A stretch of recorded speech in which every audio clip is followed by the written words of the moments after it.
Welcome, everybody. I see people are just coming in from the waiting room. I'll let them shuffle their way inside. Thank you so much for joining us for this second session at 11:45. We're going to run this until 12:30, just to give you a little bit of heads up of what's going to happen. First, we're going to show two very short videos. It's going to be about 17 minutes. After that, then we're going to have a question and answer. So there's going to be two different videos shown back to back. So please hold your questions until after both videos have shown. After that, I'll come back on screen and we can start the discussion then. Just as a quick note of housekeeping, you're going to see in chat very soon just a little bit of information on the symposium. So just for access to the session materials, we have a link for that. And then also as well, some information on how to use captioning if you would like to view the captioning. And then also please do fill out our evaluation form or survey, which has a link as well that I'll be providing. Excuse me, that is anonymous and really helps us as we're developing the symposium, especially for next year. So thank you very much. I'm going to click send, and then I'm going to start the video without any further ado. Thank you very much for your attendance.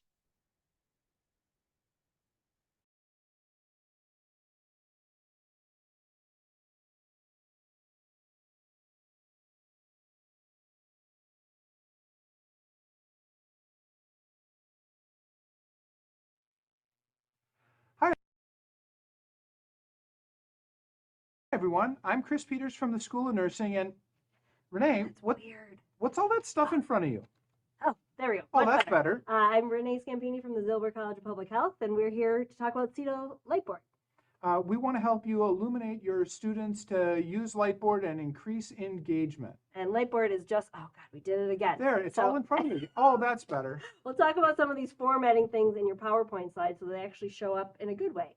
This is what it will look like. So it's a clear glass screen, and we're going to show you how we're interacting with it. It's an Engelmann B59. It's pretty easy to schedule. If you just email cetal@uwm.edu, they'll help you set up a very quick orientation conducted by experts in using the Lightboard technology. The orientation was fast, it was maybe only 30 minutes, and we got used to it so that we could do this hands-on presentation for you, which we're doing in real time.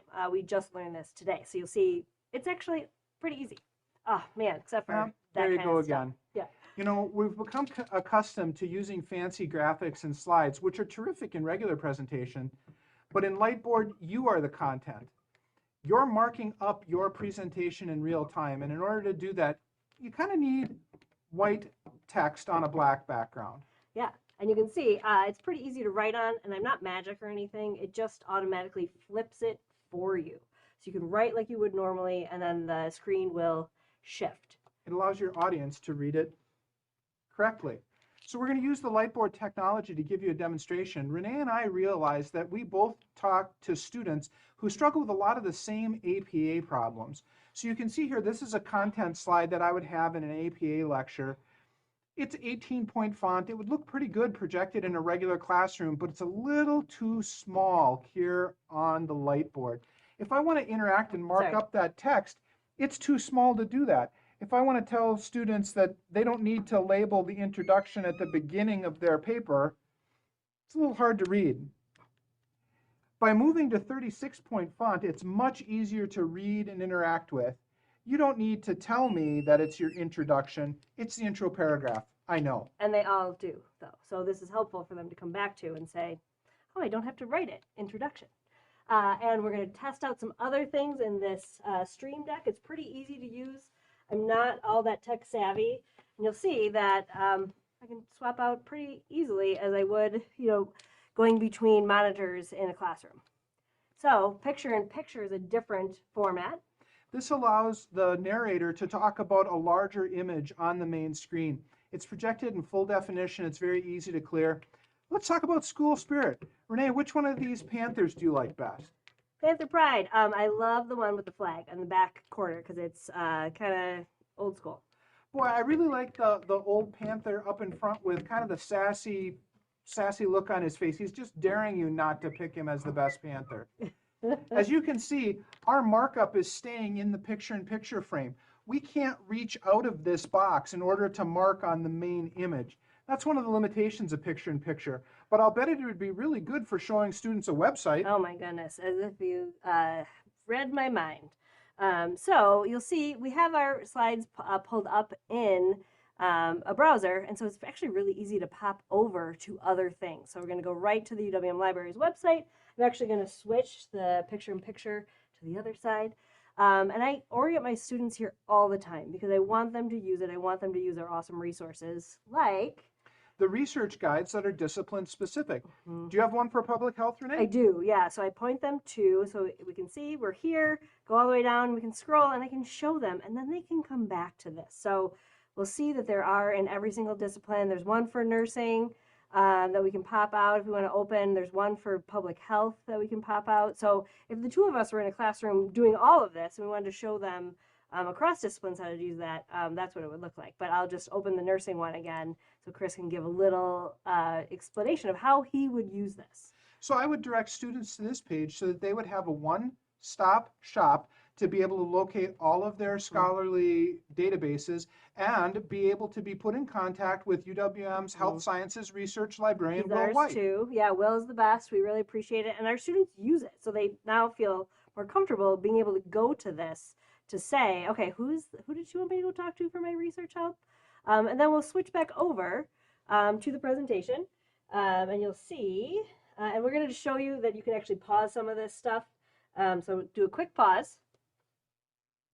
Unpause, and we're back to it, being able to write on this. So we walked through library, and now we're going to walk through how we would use this for a journal article. So we could pull this text up on the screen, and we could demonstrate to our students in APA style. You want to make sure that your author's name is presented in last name, first initial.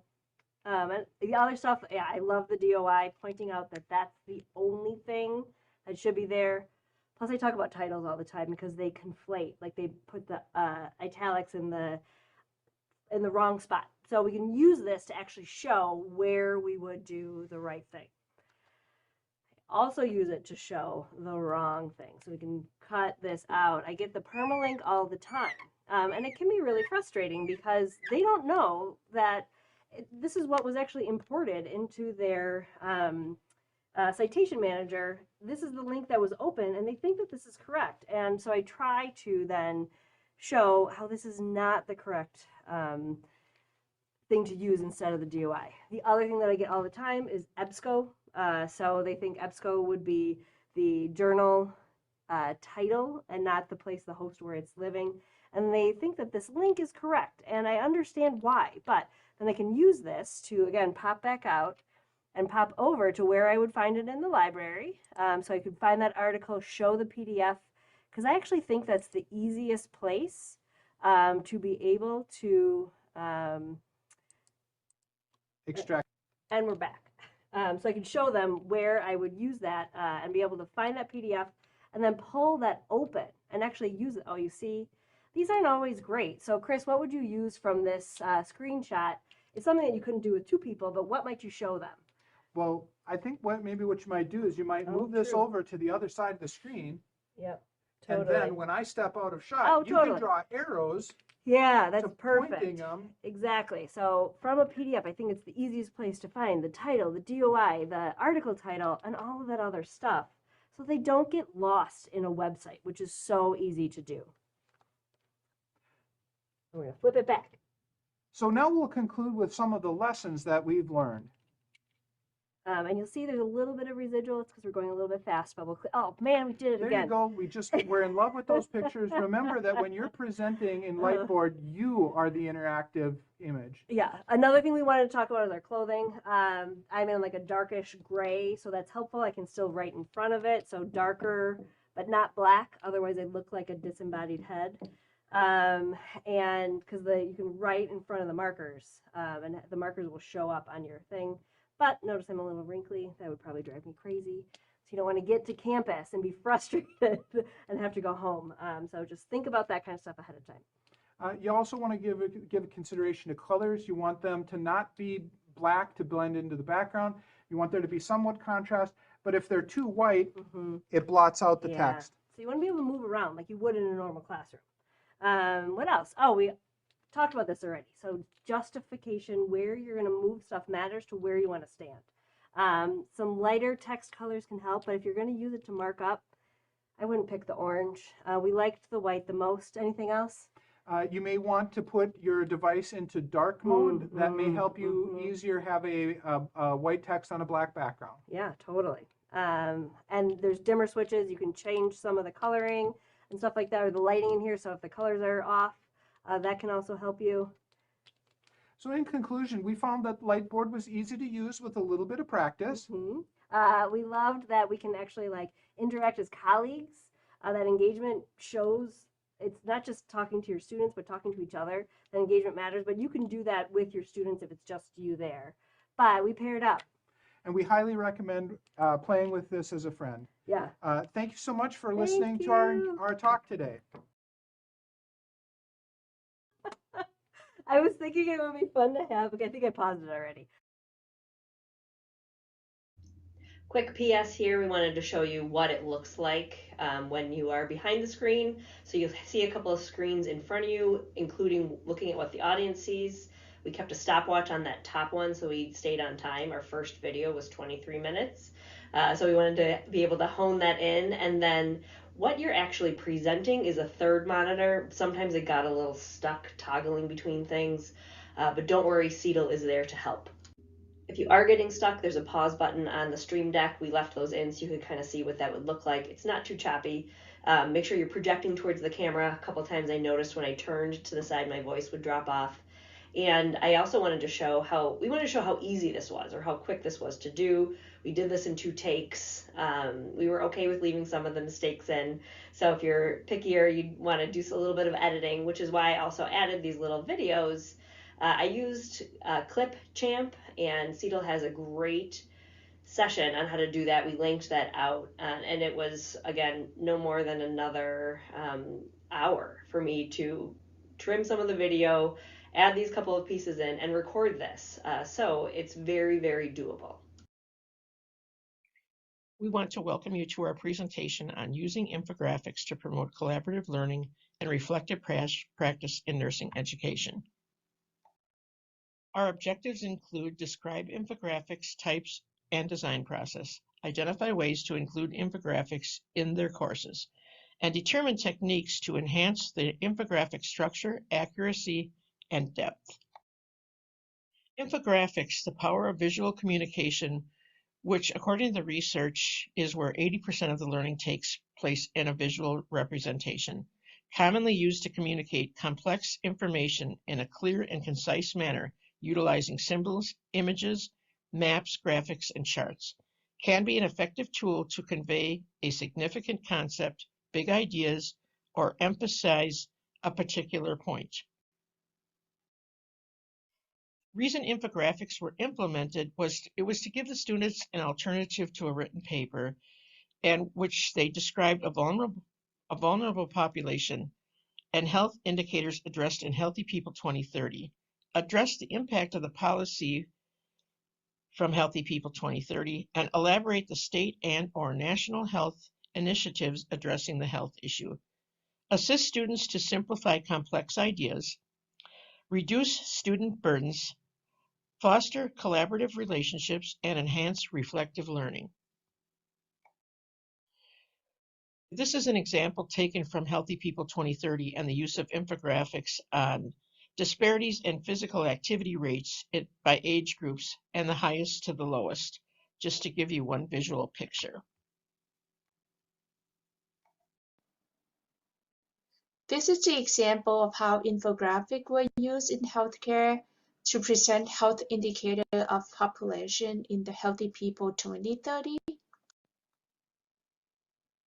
Common types of infographics include timeline, location, data, step process, comparison, and presentation.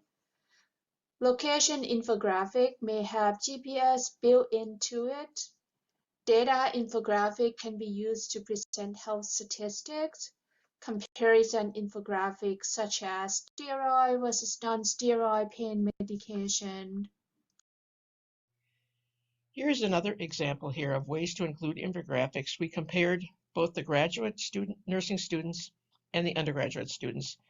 In the graduate students program, we use in the course Cultural Diversity in Health and Disparities in Healthcare to create a presentation infographics addressing 3 key related ideas according to Healthy People 2030 and health disparities. And we have the students present the infographics as a gallery wall in the classroom.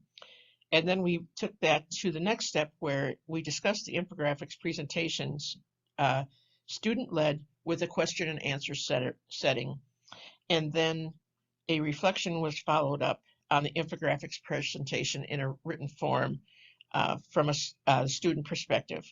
In the undergraduate class, the goal was to create an infographics presentation addressing a community health education tool related to the needs of the population we were serving. We presented the infographics to the community partners that we were working with, and this happened to be a local church working on food insecurity at a local food outreach.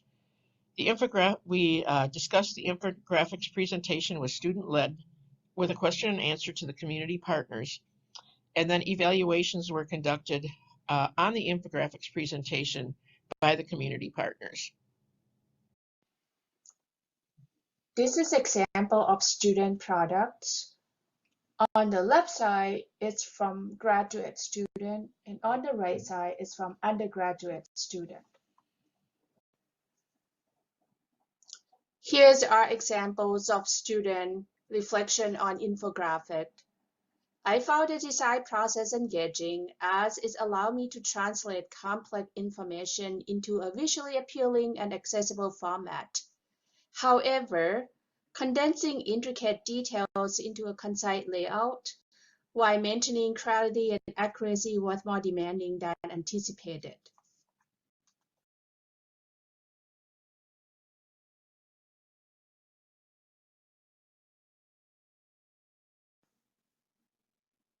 Lessons learned. Decide if infographic is a good fit for your assignment. We found that using it with other strategies, such as discussion, presentation, maximize deep learning. Rubrics used for class paper can be easily modified. Selecting the layout that matches the topic idea is essential. I created this infographic to communicate implication tips. So I select listed or steps-based infographic is the perfect layout for me. Recommend using one page, 3 key primary statistics, and 3 to 5 colors. Use charts, pictures, icons that are relevant and accurate in presenting information. For example, there are different lead levels, which are 3.31 milligram, 4.33, 3.5, and 1.18 milligram. However, icons used in this infographic presenting different value of lead look the same, except there are different colors.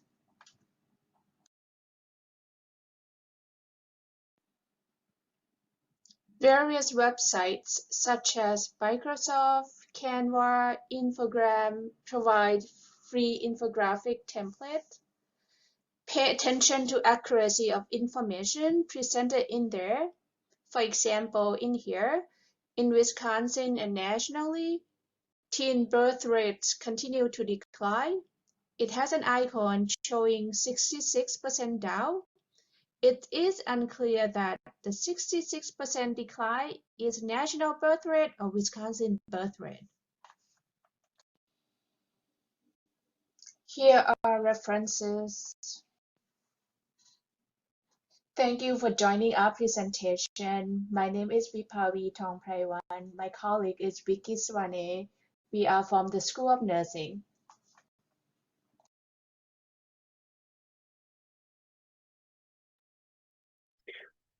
Well, many thanks to our presenters. I really appreciate all the work that they contributed in preparing this and doing the presentation. So thank you so much, all 4 of you. I now open it up to questions and discussion.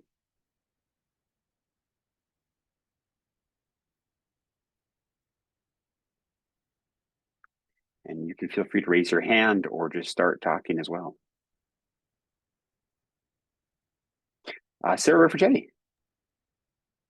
For the infographics, I was curious as to what programs you encourage students to use and if there were some that you preferred over other programs.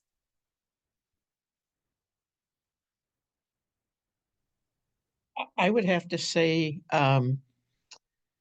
initially the infographics was set up. I initially did it in my population health clinical in the undergrad, where we wanted to give the students something different versus a PowerPoint. But one of the things that I really found that made a difference was because the information is so much more condensed, the students really get more out of it because they have to be prepared for what they're presenting versus just reading off a PowerPoint. So it all depends on the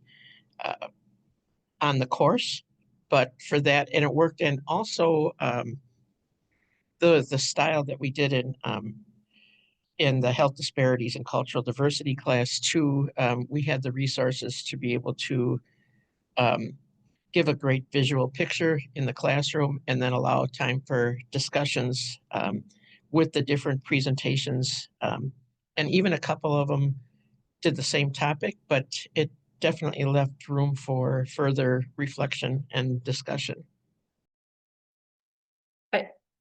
Yeah, I guess what I was more curious about was, did they use Canva or did they, like, what digital tool did they use to create the infographic? And did you have to teach them how to do that? But I totally agree with you. You have to learn the information really well in order to condense it in a meaningful way. I just didn't know if you also had to teach the tool or if you had particular tools you used. Does that make sense? I can jump in. We provide example of how to create it. I use Microsoft Infographics. I find it easy to use, but majority of students prefer Canva because they feel the colors and that's easier for them to use. But because I think it's just different type of infographic. We use presentation type, not like process or listed. Students by Canvas, for them it's they liked it, but all the website have free templates. Like student can feel free to use it, but myself I prefer Microsoft. I have to share, I used Canva also in the undergraduate course, but I have to say with that group, students are really were very tech savvy. I really did not have to give guidance. You know, I made sure I was facilitating with them and keeping up with what they were doing, but they were pretty on board with. They said that they had used infographics before, and they had more experience than I had. But I have used Vismo before in the past, like Vipavee. I have not tried Microsoft yet, but those are the two that I've used.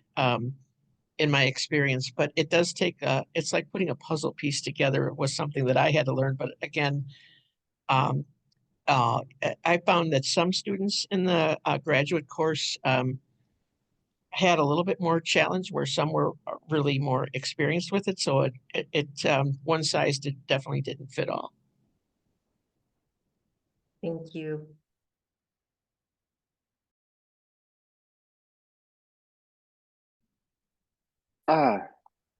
Carol Klingbeil. Yeah, hi. Could you explain with the infographic, what was the size of your group and what do you think is the best for, full engagement of each student? And I guess I'd say undergrad and grad is helpful.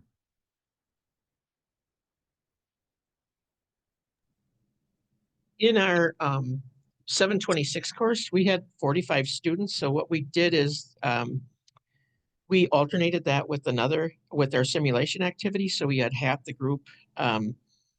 We had all 45 students divided up into assigned groups, but then we had them present, half the class present one day and half present the other day.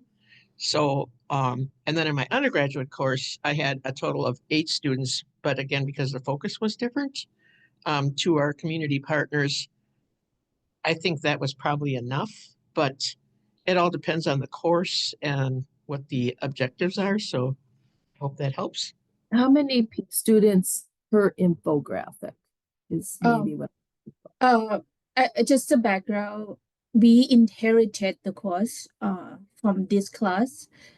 In the previous semester, it used to be 2 papers. One is a group paper, and the second is individual paper. And when we assigned to teach this class, I'm like, why students have to write a group paper, and why we have to do 2 papers? And it seemed very similar as learning assessment and outcome. So could we find the alternative method to assess students and then can learn?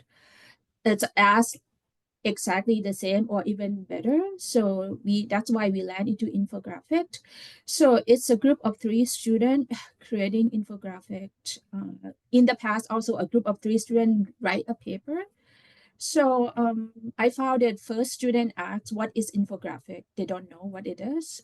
They Google it and search it. Second, they ask, could they have more than 1 page? Because they feel like we do it in a graduate class. Students may often feel like we tend to put a lot of information because they feel like 1 page is not enough. They ask, can we do more than 1 page? I said, no, just 1 page because we're going to present it and project it onto the screen in the interactive classroom. So 1 page is good enough. And I found that the icon that they select to insert in the infographic, because they often to use the icon that you can alternate or make it to fit the value or information. For example, I mentioned in the PowerPoint about the rate value, which there are different levels. They use a chart and graph that they take it from the website without checking the accuracy of information that presented. So that is really key, that you have to be able to personalize or alter the icon that you use it to reflect information accurately. So that is students learn all that okay, when they use the icon, they should be able to personalize and make it fit the information. Let's put it that way. And it's turned out that it's, yeah, and then we take the rubric from a paper and modified it to grade infographic assignment, which pretty easy to modify. That's how I see it. Okay, thank you. Stephen, who? It's great. I was always thinking about including that, but now I see some example experiences from the group. One question is, when we getting, for example, the 60% type of thing that Vipavee mentioned, are we worried about copyright? How are we getting this free symbols? And also, on the chat, I would share with BioArt at nih.gov. Those should be royalty free for your reference. Thank you.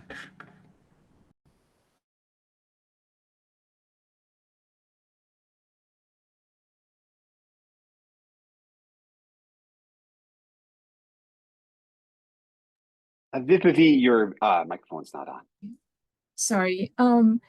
The data about the birth rate that going down 60% is the actual data. It's a fact that they searched it from Wisconsin Department of Health, and the 60% is a correct data. But when students wrote it in the infographic, they try to compare the national data and Wisconsin data, and they use that in one sentence, and they just put one chart with 60%. So they said birth rate is going down 60% nationally and Wisconsin. So it's unclear that 60% of birth rate that going down is belong to national data or Wisconsin data. So I think the fact students submit a reference that they use it for infographic on a separate page. So we can verify the information, but it doesn't have to include it in the infographic just to reduce clusters of information. Yeah. Thank you. Yeah, I think what I want to ask is, those have some detail of design in that shape. Is this something that we kind of help students to see? We have to either give credit to the source of the artwork or create their own in terms of not to get in a habit of copy and pasting, down the road. So. I think information, the pictures from the website, I think you can use it, right? It's just available from the website. Len, and maybe you can help me out on this, but I think the icon and the picture from the website, you can use it. It really depends on where you are getting them. But I would also encourage us to think about as well as, what's the purpose of that assignment, right? It seems to be, it's not so much, it's to communicate information using images. So finding, I think, there's some information online. On the chat here is really good as well of some royalty-free resources that students can certainly use without having to worry about the copyright, so that they can focus, so they can present this information with infographics, but don't have to worry about creating them. They can focus on communicating that information. Is that helpful, Vipavee? Is that kind of what you wanted? Yeah. Yes. Thank you. I would like to just highlight as well the people in chat, because sometimes when we're on these sessions, we're focusing on the conversation that's happening in video, but there's some really good stuff on chat as well, including the information from Stefan. But Rose Hennessy has as well just mentioned that she used Pictochart previously with students, and it was okay. It works all right, but there is a learning curve, which is really something to be mindful of. I would imagine, Vipavee, you could agree with that, or you could counter that as well, but definitely had to teach them how to use the program. And then, there's also other programs out there to be aware of. Chris Peters mentions as well that he uses the royalty-free resource Pixabay and finds many images for free to use. And then there's some images, some drawings that can make good infographics, and also some photos as well, too. I would like to open this up as well for conversations or some questions for our first group of people that went, and I'm just going to take this opportunity as the moderator to start that question. I was really curious, Renee and Chris, what unexpected challenges did you encounter when you were first using the Lightboard, and how did you adapt your teaching style to overcome them? So feel free to go. I can go first. I think at least for me, the first big thing was how long it was. So putting that timer up was really, really helpful. So, because I'm going to have an online class and they say the video should be no more than 10 minutes and all that stuff. So that really helped. And we're like, oh, we have 3 screens in front of us, essentially.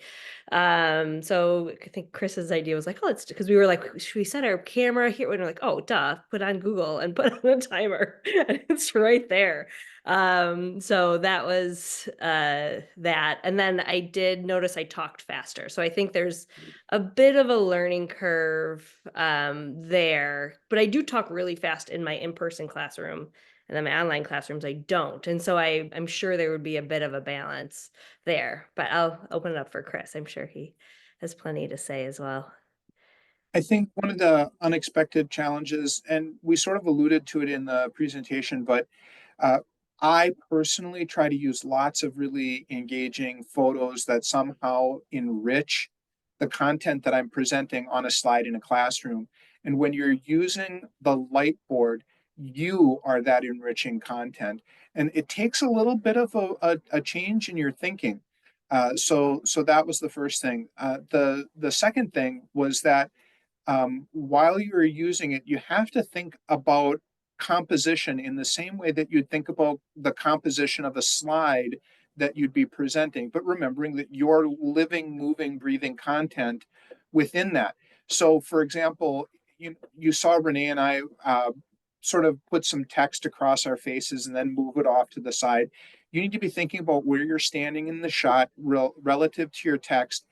And then when you're writing, the writing is a little more seamless, but if you're looking to reach out and underline text in the article, there's a little bit of a learning curve between what am I seeing and where am I poking on the glass with my marker.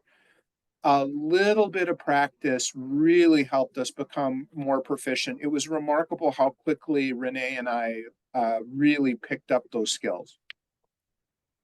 Yeah, I'll just, That's awesome. like we said, 2 takes, and I thought we were gonna have to come back. I thought that we didn't know anything. Same with the editing. I learned how to use Chip, whatever, we have the links out, as well as doing all of that. I had never used it before. And so like they're becoming a lot more user friendly, and it felt very, very much like writing on a whiteboard. And I love that. Like that's the part of my class that I actually really like to do. So figuring out which pieces would we want to have students keep coming back to would be, sort of how we would want to use that again. So. Thank you, Sarah. I'll let you ask your question. So one of the things that I loved most about that presentation was that you could do the back and forth in real time live rather than switching slides off.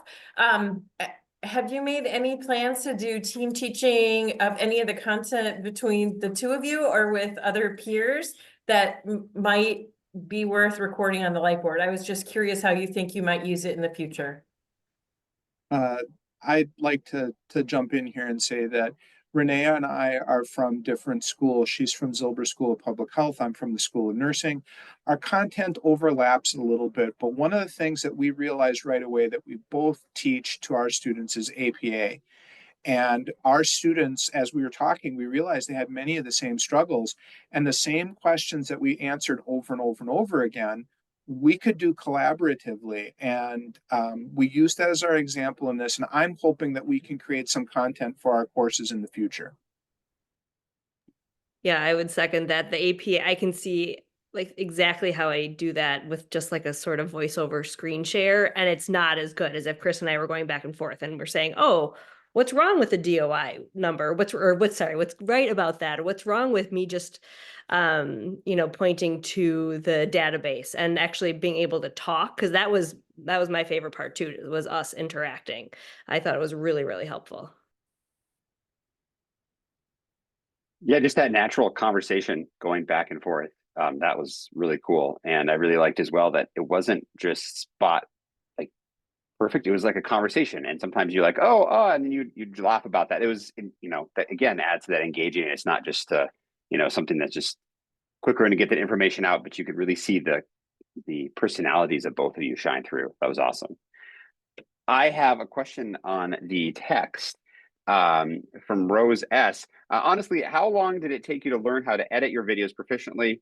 And she was saying, I'd be nervous to take me a week to try to edit a short 10-minute video. And so how long does it take you to edit that stuff? What's kind of that, maybe even kind of expanding that, what's the process? What are some of the, the pitfalls to avoid or some of the things to focus on? So we didn't edit this except for adding the piece on the end. So even though we used the pause button, and there was a couple of times where we're like, and we're back. I didn't think it felt that choppy. You might. Like some people are very like worried about, being incredibly formal. And I totally get that. That's not how I teach in real life. I make mistakes. I spell wrong things on the board all the time. So I think I'm okay with just a couple of like the spaces in there where I'm like, oh shoot, what was I doing? Because that's actually what happens in real life class. And I think that's the benefit of something like Lightboard. If you have a lot of like really heavy content stuff, the second video was actually better for that. So just recording on one slide so that if you make a mistake, you can just re-record the individual slide. That seems to be the best practice. So that you don't have to go back and start over. So it really is, you want to think through so that you don't end up spending a whole week editing. But that Chip, we left the link, and I'm going to say it backwards, Chip Clamp. Put the link in, and then Cedal has great videos on how to work with it. It's part of Microsoft, and it was very user friendly, like to the point where you could get down to like the second and then cut the end off. It's in our cheat sheet, but hopefully somebody can put the link in, or I can do that when I stop talking. I am not a tech savvy person. I do not want to edit my videos, and me finding a GIF to add that little clip at the end, add my little, and record my video at the end only took me about an hour and a half to do all of that. So they're becoming much more automatic. And then I did notice I haven't tested out yet, but in that same editing, they have ways to, I think it's an AI generated way to eliminate some of the ums. and the spaces in between, which I haven't tested out yet, but I'm going to. Oh, thank you, Lane. You put it in. And then the link out also on our cheat sheet links to the CETL page that Sarah had pointed us to, that said, hey, we've done, I think it was Ed and Kathy did like a whole thing on how to use this so it doesn't feel so scary. So that's my long winding answer. And just for reference as well, the Clipchamp link is available on the chat. And then Sarah put in as well, I think what Renee was mentioning. So Kathy Pinkowski and Ed Price had some information and a series on virtual studios. So you can get some information right there on how to streamline that process. And again, I think what we're trying to emphasize that it's not meant that with the technology out there, it really kind of takes some of the frustration or some of that high level of, you have to the learning curve, reducing that down so that you can do this without having to spend an entire week doing a 10-minute video. Instead, you can focus on the content, and then that the technical side of it is kind of being automated and streamlined. So it's a lot of takes some of that heavy lift off. Hopefully that answers that question, Rose. It's a great one. I've also found if you're recording, and Lane and I did this on the last presentation, and you say something you don't want to say, as long as you don't move a lot, you can just stop. And if you pause for like 5 seconds, it's very easy to edit out, and then you just start over. So I found it's much faster to just edit out those disfluencies than it is to start at the beginning and re-record because I didn't like the way I said something. So that's another option. And it is pretty easy to use. If I can use it, anybody can use it. So Sarah, did you just say disfluency? right. Yeah, wow. I don't know if I've ever heard that word used in a sentence before, just in casual conversation. That was awesome. So it's a communication thing, I think. Exactly. Now I'm worried it's not a real word, but I'm pretty sure. Yeah, we could AI that one. But no, I think this is really, really important just to kind of, they're making these tools easier. And also I would say as well, just to kind of not push back, but just to say, it's okay to have some errors or some mistakes, because again, I think that really shows more of the personality, and it also is more true to life in the lectures that we give, that they have those ums and uhs and pauses and disfluencies. And so I think it's okay to have a couple of those in there. And then it also, again, if you're more tolerant of it, it's less things for you to edit, which I think again is more important to have that content than making sure everything's just perfect. And Lane, if I could just add to that, I am a perfectionist, and I am prone to re-recording until it's just perfect.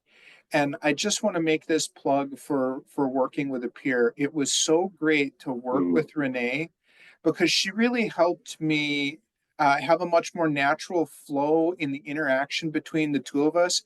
And because we were working together, her fluency